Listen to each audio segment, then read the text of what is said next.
Essa é a segunda parte da entrevista que eu faço com o professor Fábio Conder Comparato. Ele é professor emérito da Faculdade de Direito da Universidade de São Paulo, autor de muitíssimos livros, um homem de formação cristã, estudou numa escola jesuítica aqui de São Paulo, o Colégio São Luís, e nós conversamos na primeira parte sobre aspectos da encíclica Laudato Si e da visita do Papa Francisco I à Bolívia, quando fez um pronunciamento aos movimentos sociais. Agora vou me referir a um aspecto da encíclica, quando o Papa se refere aos meios de comunicação como sendo instrumentos de um novo tipo de colonialismo, quando ele situa esse colonialismo com um movimento econômico que tem como ponto principal a obtenção do lucro e, a partir daí, a destruição do meio ambiente. Professor Comparato, como que o senhor interpreta essa original ou pioneira, na minha impressão, observação do Papa sobre o papel dos meios de comunicação de massa? Da maior importância. É preciso saber que, durante milênios, a humanidade viveu sob o poder ideológico das religiões. Qualquer que fosse a tribo, o povo, qualquer que fosse a área geográfica, havia a influência decisiva das religiões.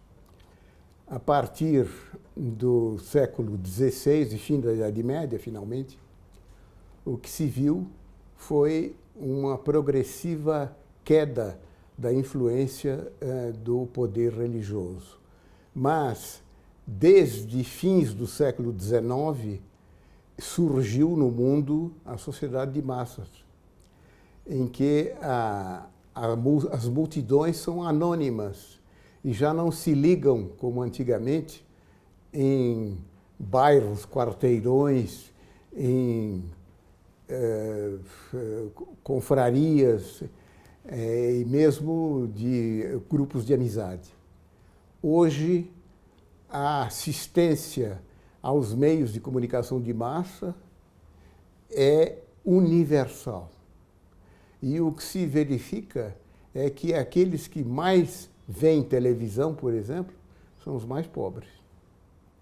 Ora, este poder ideológico é hoje dominante e, sobretudo, com a característica típica do capitalismo, que ele é dissimulado, ele é oculto. As religiões se diziam portadoras da verdade, e quem não estivesse com elas seria condenado. Uhum. O capitalismo jamais usa esse palavreado. Ele usa a propaganda, a publicidade, o método consagrado da publicidade comercial. Ou seja, ele sempre apresenta as coisas que ele quer fazer valer sob um aspecto interessante, sedutor, típico da publicidade mercantil. E isto influencia decisivamente a nossa mentalidade. Claro. Hoje, pode-se dizer, ninguém no mundo está indefenso a esta influência do poder ideológico dos meios de comunicação de massa. E no caso brasileiro, é preciso reconhecer, nós temos desde o regime militar, que percebeu que era preciso de alguma forma estabelecer um sistema de propaganda do regime, nós temos um oligopólio empresarial que controla os grandes meios de comunicação de massa. Mas ainda com relação ao Papa, professor, o fato de o Papa se referir a esse problema, a mim me surpreendeu. O senhor não, o senhor achou natural? Isso é uma novidade na igreja, não é? Como se pode interpretar? Não é novidade na igreja, claro que não é. Mas ainda aí, a meu ver, isto vem da formação muito racional dos jesuítas, e eu acho que foi uma abertura extraordinária da parte de um santo padre. Com relação ao Brasil, Como que o senhor define esse oligopólio e como que se pode enfrentá-lo? Ele se define como todo oligopólio, ou seja, há uma minoria que tem o poder de controle, no sentido econômico, dos grandes meios de comunicação de massa. Mas, de acordo com a tradição do capitalismo brasileiro, quem domina os meios de comunicação de massa não são só os grandes empresários. São os grandes empresários aliados aos principais agentes estatais. Um relatório das Nações Unidas, publicado em 2010, mostra que um bom número de parlamentares e membros do Poder Executivo estão intimamente ligados às principais cadeias de televisão ou de rádio. O senhor já tomou algumas providências a respeito disso. O senhor podia descrever para os nossos internautas, amigos navegantes, como é a batalha de Fábio Conder Comparato contra o oligopólio da mídia no Brasil? Bom, até hoje é uma batalha que não teve nenhum efeito. E não teve nenhum efeito porque, ao contrário daquilo que eu deveria fazer, eu não trabalhei com os políticos, digamos assim, da oposição. Eu propus à Ordem dos Advogados do Brasil que se ajuizasse uma ação de inconstitucionalidade por omissão em relação aos dispositivos da Constituição que regulam os meios de comunicação de massa. Eu vou citar apenas 2 dispositivos que foram, desde a promulgação da Constituição, muito louvados. O primeiro do artigo... De 1988? 88? O artigo 220, parágrafo 5º, segundo o qual é proibido o monopólio e o oligopólio dos meios de comunicação social, direto ou indireto.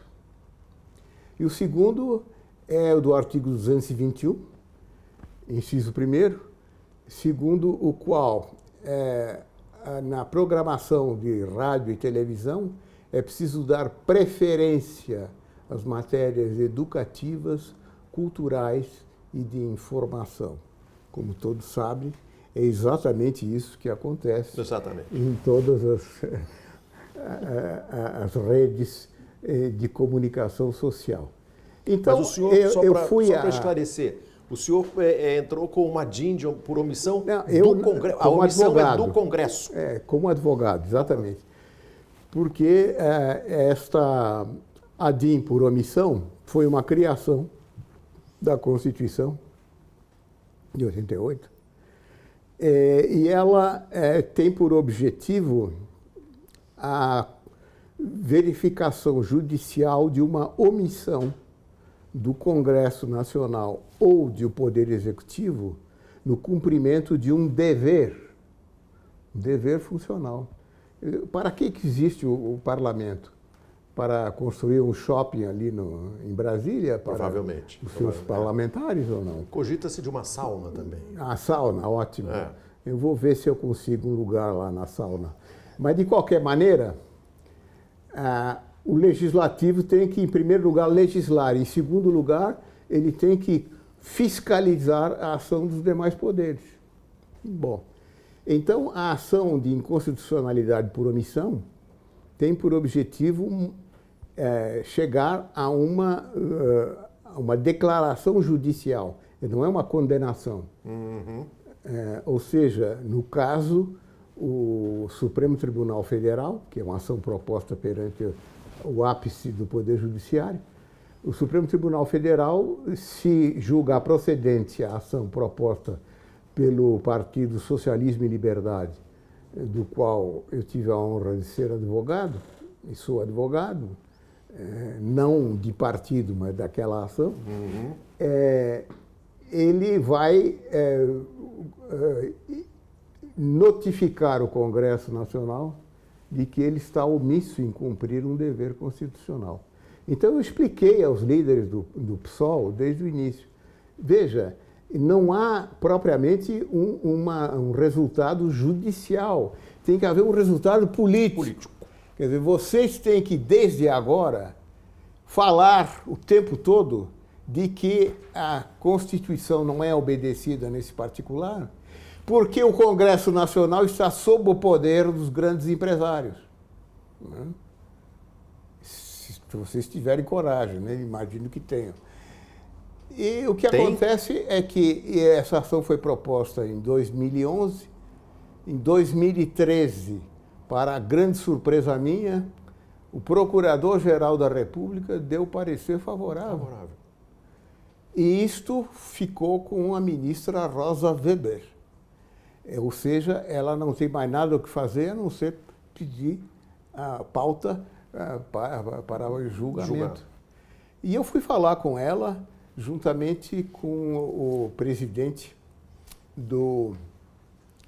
da Confederação Nacional dos Trabalhadores de Propaganda e Publicidade. Uhum. Que participa da ação também. Que participa da ação. Junto com o PSOL. E então, quando lá cheguei, no Supremo Tribunal Federal, na sala dela, o secretário me disse: professor, o senhor tem 10 minutos para falar com ela, porque é a regra aqui, nós não queremos que isso se prolongue muito. Eu disse: pois não há dúvida nenhuma. Então, já entrei na sala com o relógio bem à mostra, e quando chegou no 9º minuto, eu disse: bem, ministra, então era tudo o que eu tinha a dizer, o tempo se esgotou e eu vou me retirar. Que isso, professor? O senhor tem todo o tempo para falar. Em 2013. E se eu tivesse falado todo o tempo, eu ainda estaria falando, né?